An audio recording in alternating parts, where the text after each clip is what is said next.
Hello நண்பர்களே, குவைத்தில் தொடர்ந்து 5 நாட்கள் விடுமுறை வரப்போகுது. வெளிநாட்டவர்கள் மருத்துவ லீவு குவைத்தில் எடுக்கணும் அப்படின்னா ரொம்ப கவனமாக இருங்க. இல்லைனா பெரிய ஆப்பு உங்களுக்கு வைக்கப்படும். முக்கியமான தகவல்கள் நிறையா இருக்குது. வீடியோ முழுவதுமாக பாருங்கள். முதல் செய்தி, குவைத்தில் தற்பொழுது ரமலான் நோன்பு எல்லாருமே வச்சுக்கிட்டு இருக்காங்க. இந்த நோன்பை பொறுத்த வரைக்கும் பிறை அடிப்படையில் நோன்பு பிடிக்கப்படுது. பிறை அடிப்படையில் நோன்பு விடப்பட்டு பெருநாள் கொண்டாடப்படுது. அந்த அடிப்படையில் இந்த வருட நோன்பு 29ஆக பூர்த்தி அடைஞ்சு 30வது நாளே பெருநாள் வந்துச்சுன்னா 3 நாட்கள் தொடர் குவைத் விடுமுறை விடுவதாக தெரிவிச்சிருக்காங்க.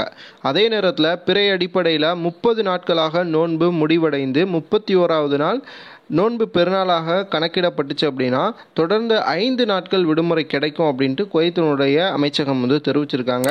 குவைத்தில் இந்த வருடம் எத்தனை நாட்கள் நோன்பு வரணும் அப்படின்ட்டு நீங்கள் எதிர்பார்க்குறீங்கிறத கமெண்ட் பாக்ஸில் பதிவு பண்ணுங்க. அடுத்ததாக, குவைத்திலிருந்து இந்தியாவிற்கு போகும் பொழுது எவ்வளவு நகைகளை எடுத்துகிட்டு போகலாம் அப்படின்ட்டு ஒரு நண்பர் மீண்டும் கேட்குறீங்க.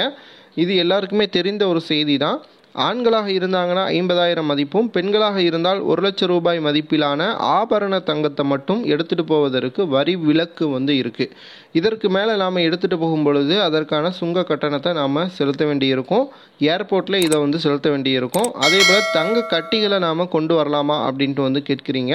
தங்க கட்டிகளை தாராளமாக கொண்டு வரலாம். 1 கிலோ வரைக்கும் நீங்கள் தங்க கட்டிகளை இந்தியாவிற்கு கொண்டு வர முடியும். ஆனால் அதற்கு முன்பாக நீங்கள் ஏர்போர்ட்லேயே நான் இந்த தங்க கட்டிகளாம் கொண்டு போகிறேன், இதற்கான சுங்க கட்டணம் செலுத்த நான் தயாராக இருக்கேன் அப்படிங்கிற ஒரு அறிக்கையை நீங்கள் தாக்கல் செய்ய வேண்டியிருக்கும்.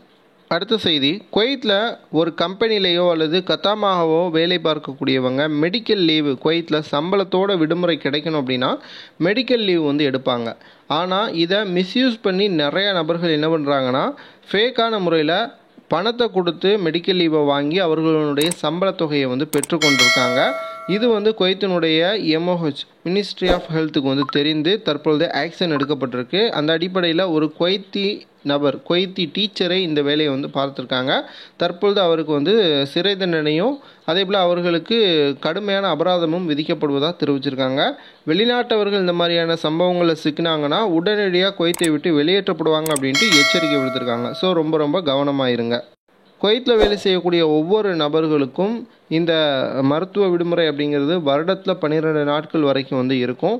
இதை எடுக்காமல் விட்டோம்னா நமக்கு எதுவுமே பிரயோஜனம் இல்லை அப்படின்னு சொல்லி சில நபர்கள் இந்த மாதிரி ஃபேக்கான முறையில் சர்டிஃபிகேட்டை வாங்கி சம்பளத்தை பெற்றுக்கொண்டு இருக்காங்க. குவைத்தில் இது மிக கடுமையாக தண்டிக்கக்கூடிய ஒரு குற்றமாக தற்போது கருதப்படுது. ஸோ ரொம்ப கவனமாக இருங்க. வீடியோ பார்க்கக்கூடிய நண்பர்கள் நம்ம சேனல் குறித்த உங்களுடைய கருத்துக்களை பதிவு பண்ணுங்கள். சேனலை சப்ஸ்கிரைப் பண்ணி உங்களுடைய நண்பர்களுக்கு அனுப்பிவிடுங்க.